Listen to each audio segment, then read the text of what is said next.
Welcome back to the IU427 garage, everybody. It's a nice kind of overcast, rainy day here in the Inland Empire. And while I'm working on the coupe, I thought maybe what I would do is give a little bit of attention to the compressor. Now, a lot of you guys that just come here for the car content may not realize this, but the most watched video on our channel is a video about the compressor. It's actually about the compressor that was at the other shop. So that was a 80-gallon, 6 or 5 horsepower, pulley-driven compressor. And I went through replacing the actual compressor pump on that with one that I picked up at Harbor Freight because the rings had gone bad in the compressor kind of head section of that compressor, and it was actually less expensive to buy that compressor head from Harbor Freight than it would have been for me to tear the old one all apart and rebuild it and put it back together. And I was in kind of a time crunch because I wanted to get it done and the compressor back up and running because that was the only compressor that I had at that shop. And I really didn't want to drag one of my smaller compressors here from this shop up there and yada yada, you guys get that all. But I think what I'm going to do today is I'm going to spend a little time getting the compressor that I bought for this shop maintained. I want to do some changes as far as the drain's concerned. I want to change the oil in it because it still has the oil in it from when I bought it. Now, the oil through the sight glass still looks good. It's nice and golden. It's not like black and dirty, but it's time. It just needs to be changed. So I'm going to drain that. I'm going to refill it with new compressor oil. I'm going to check the belt, and then I'm going to start it up and test it. So come right back, and we're going to dive into that compressor and see what we can do to make it just a little bit better for our shop.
All right, so this compressor was bought not soon after we moved the shop down here to the new location, and I wanted a compressor that was belt driven. They're quieter. They don't run at such a high decibel level, not including the one at the old shop that had the bad rings in the compressor head. But all that aside.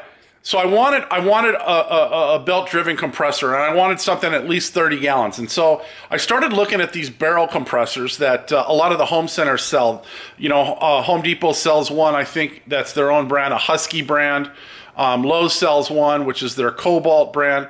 But they're most likely made by, DeWalt for Home Depot, or in the case of Lowe's for their Cobalt, it's made by Campbell Hausfeld.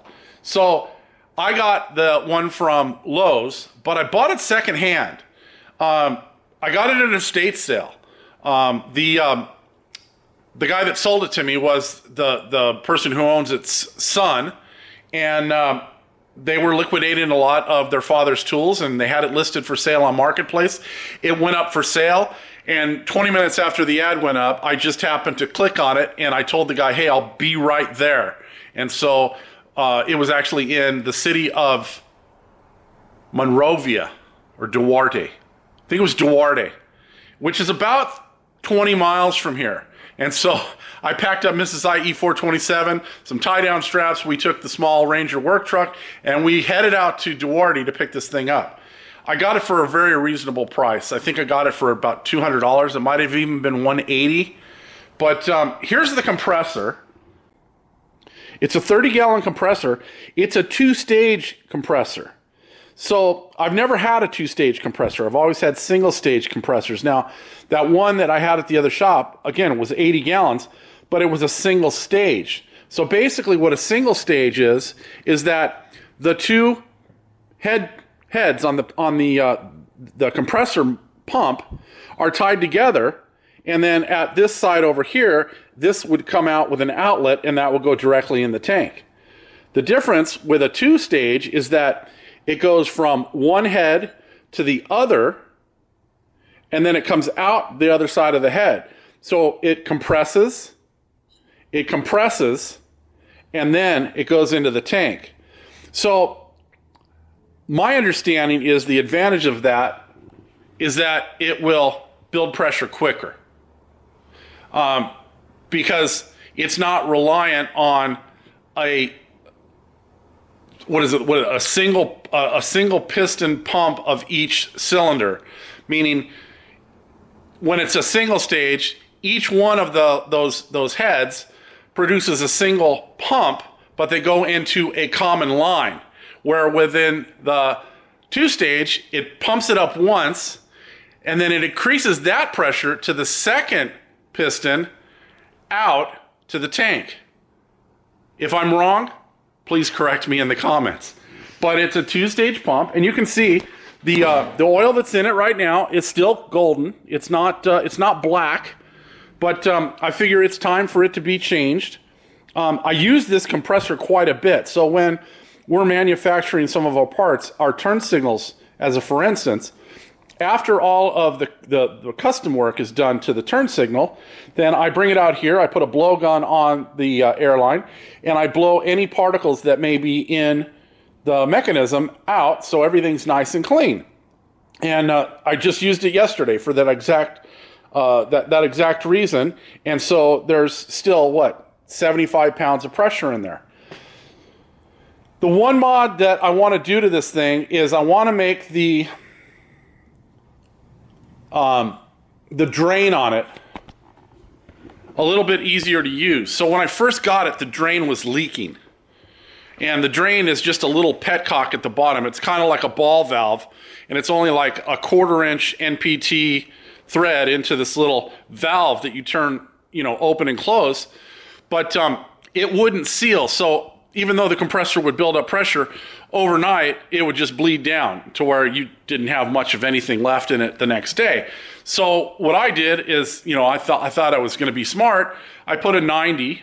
Actually, I put a street 90, brass street 90, 1/4-inch, and then I extended the valve with a piece of copper piping threaded on both ends. So again, 1/4-inch NPT out about 6 inches from the base of the tank, because the drain was in the middle. It was just face down. It was a pain in the ass to get to.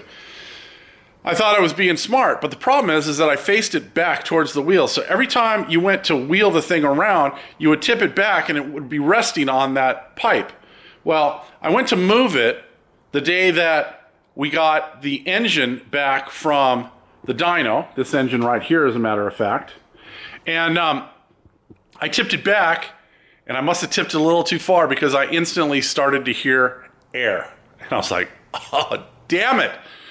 And so I just moved the compressor out of the way. I thought, I'll get to this later. It's not a big deal now. Until it was. I already had my engine hoist out. And so in moving the engine around, I was moving the engine around with the engine hoist. And I noticed that the reason that I probably broke that pipe on the bottom of the compressor was that the air in the tires was low. And so now I needed a way to pump the tires up. Now I could have gone back here. I got a couple little compressors. I've got a small little hot dog compressor that I use for my finish nailer. So I got that little red one, which is about 2-3 gallon tank, and it's just a little rotary pump that builds up. It's one of those little cheap ones from Harbor Freight. But then I got my Hitachi, and that's actually a great compressor. This one builds up pressure really quick, and for what it is, it's fairly quiet. But I didn't feel like pulling either one of those out just to air up a couple of tires. So I figured, well, I got the engine hoist out, I might as well hoist this thing up in the air and fix this drain, for good.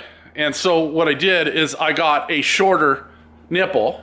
So I think I went to probably a 2-inch nipple. Again, I had to get a street 90 because that's where it broke. It broke in the street 90. And I've got the valve, the same valve that I had purchased to basically seal it up before, on there. I'm doing this over a period of many days because I'm just doing it as I have time. And just for a frame of reference, the engine for the Type 65 Coupe just came back from the dyno. It was delivered yesterday afternoon or yesterday evening. It's sitting right there. And in the process of moving the compressor, I broke off the temporary drain that I had put on there when I bought it. So just so we all understand what I'm talking about, there was a broken drain valve, and the drain valve is this little piece right here. So I had bought another drain, but I didn't like the way it just stuck out of the bottom here because I couldn't really reach it. So I had put probably an 8-inch or 6-inch piece. I think it was 6-inch. I've got it over in the workbench, but a 6-inch piece of brass tubing to extend the drain out, but I had it straight back. And what happened is each time that I would lift or move the compressor, it's on wheels, and so I would tilt it back, that drain would just hit the ground. And if the tires had lost air, then it would rub. Well, I was in a hurry yesterday, and I had to move it rather quickly to get my engine hoist out, where you'll see engine hoist is holding it up right now. So I've got the engine hoist holding up the compressor. And I moved it out of the shop, or moved it out, away from the workshop to get the engine hoist out, and I heard air. And I'm like, oh no. And I didn't have time to fix it, so I just left it. Well, by the time we got done getting the engine into the shop, there was no air left in the compressor. So it was like, well, this morning I'm like, the engine hoist is already out. I might as well use it to lift this thing up. Thought I had the parts to finish the drain, and I didn't. So I had to run to the local home center, get the parts I needed, and then I got it all put back together. Now I'm gonna lower it down, I'm gonna fill it with air, and we're gonna see if it leaks. All right, we're coming up on about 165 pounds. So this thing shuts off at 175. So as soon as it shuts off, I'll bring you guys back and we'll check for leaks. All right, we are just about 175 pounds, and you can see I've got the output pressure at about 100. It's where I usually keep it. And no leaks. So I think we're good. And this time what I did is, rather than bringing the drain straight back towards the tires, I brought it to the side. So every time I lift it up, it's actually coming up off the ground rather than heading down towards it. So in the coming days, I will get back to this thing. I still need to change the oil. It's still a little bit golden, but it's dirtier than when I initially picked it up. So I don't know how much use this had, but when I bought it, it looked almost brand new. And I think the original owner took really good care of it. So I'm really happy with this. I looked for this specific compressor for a while, and just happened to find one on Marketplace one day, dropped what I was doing, and then ran out to, I think it was Monrovia, Duarte, that area, to pick it up, because I didn't want someone else to get it, because it was very, very fair priced, and I didn't want to lose it. So I'm glad I got it. We're gonna probably be buying another compressor. I don't know whether it'll be this size, probably smaller, for the Oklahoma place for things that we have to do there, because I want to leave a compressor out there for air tools just in case we need it. But I'll see you guys in the coming days, and we'll get that oil changed and get this thing finished up. All right, it's a brand new day. I'm back out here doing some maintenance on the compressor. I've got the cap off because I don't want to create a vacuum. It's always a good idea to pull the cap off, even when you're doing the oil on your vehicle. Air has a chance to escape, or actually, in this case, go in as a vent, kind of like a plumbing vent. And so when you pull the drain plug at the bottom, it'll allow all the oil to come out. So I've got a adjustable wrench right there. I've got a couple containers right there. I'm assuming that it'll all fit in one, but we'll see. We'll also see how quickly I can switch from one to the other if it gets to the point where it's so full I can't fit it all in one. But I'm going to go ahead and loosen the drain plug and then get going on getting this old oil out of here. Still on the same container. Looks like we're coming down to the end of what's going to come out of there.